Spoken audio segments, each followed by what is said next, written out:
It's the Real Estate Podcast, brought to you by ANZ Home Loans for financial well-beings. And welcome to another episode of the Real Estate Podcast, available on iHeartRadio every morning at 6:30am, also on Spotify and Apple and wherever you get your podcast from. Well, it's the morning after the cash rate rise. Wednesday is back with us, the 5th for October for 2022. Well, yesterday afternoon was pretty interesting.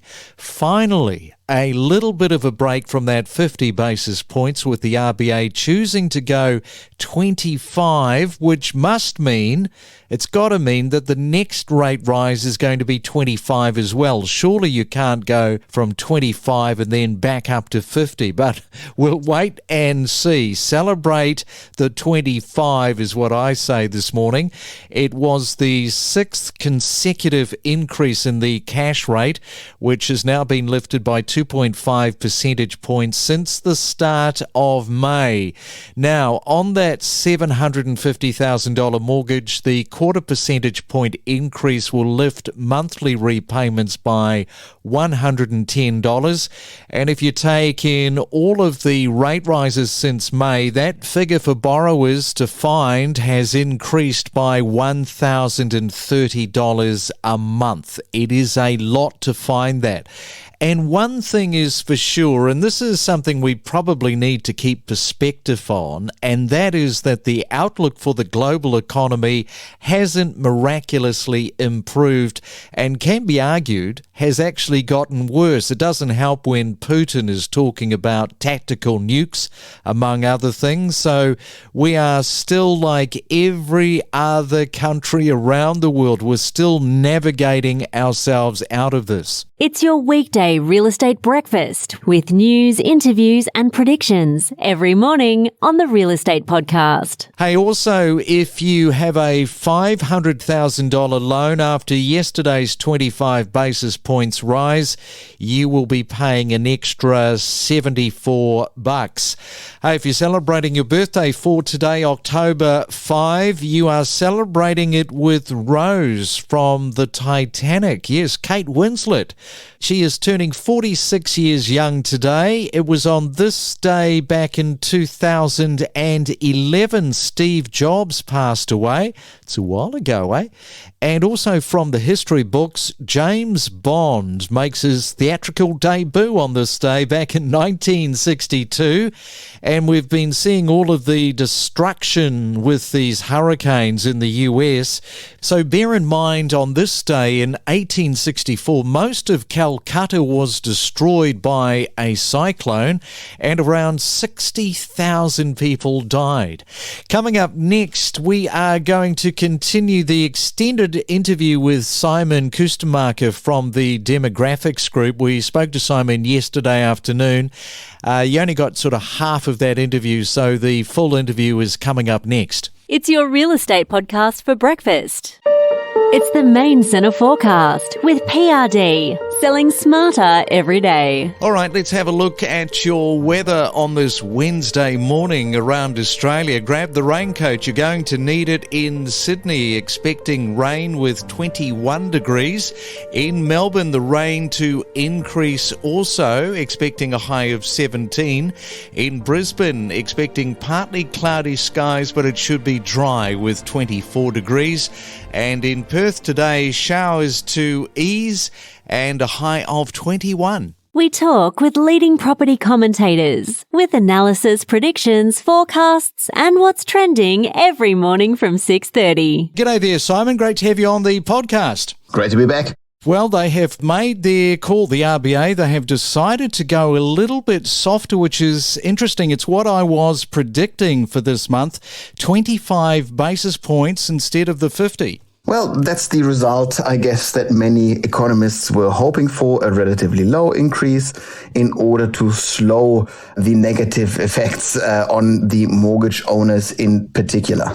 And the other problem, Simon, is that people are facing less opportunity to refinance their mortgage. In fact, some can't right now. They cannot refinance, which means that more people will follow suit. And the main reason for this is the equity in their properties when it falls below 20%. They're just not able to refinance. And it's been described as being a prisoner to your own mortgage. Absolutely.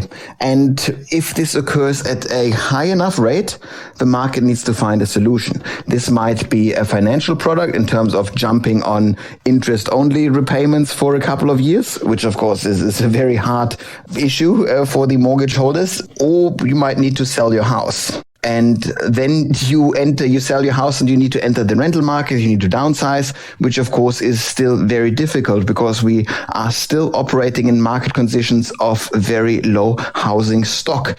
So we have, those super low vacancy rates, which makes this even harder because there is probably nowhere to go in the near vicinity where you're living, which then completely uproots families and forces kids to leave school and so on. So there is a lot that changes with this little number that we announce every month. Yes, indeed. And the Australian house prices are among the highest in the world. In fact, a recent survey shows that Sydney ranked second after Hong Kong as the least affordable city globally. Melbourne not that far behind in fifth position. Oh, absolutely. As the study you're referring to here is from Demographia, and they measure housing affordability in terms of how many median incomes does it take to purchase the median house. The median price that they say, or the multiple they say is a severely unaffordable market is 5 times the median income for a median house. That's severely unaffordable. In Sydney, you pay 15 median incomes for the median house. So that means even the goal of being severely unaffordable is miles away. That then raises, of course, the moral question: what should house prices in Australia be? We have 3 million people with a mortgage. Those people are in absolutely difficult circumstances if house prices fall. It's a nightmare for them. But how much should the box that you live in be worth? And it can't easily be answered, but international comparison suggests that we allowed our house prices to grow too high.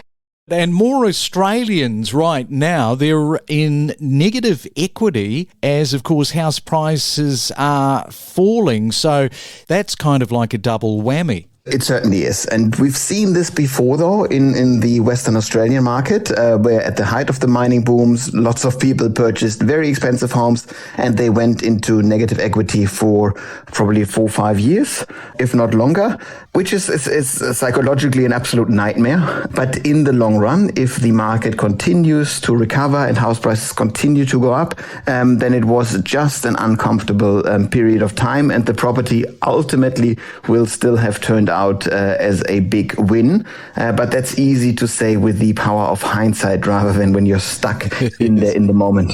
Yeah, and just having a look at the interest rates, of course, this is where internationally, if you look at what is happening in the US and those fixed rates, the whole mindset is completely different in the US versus Australia.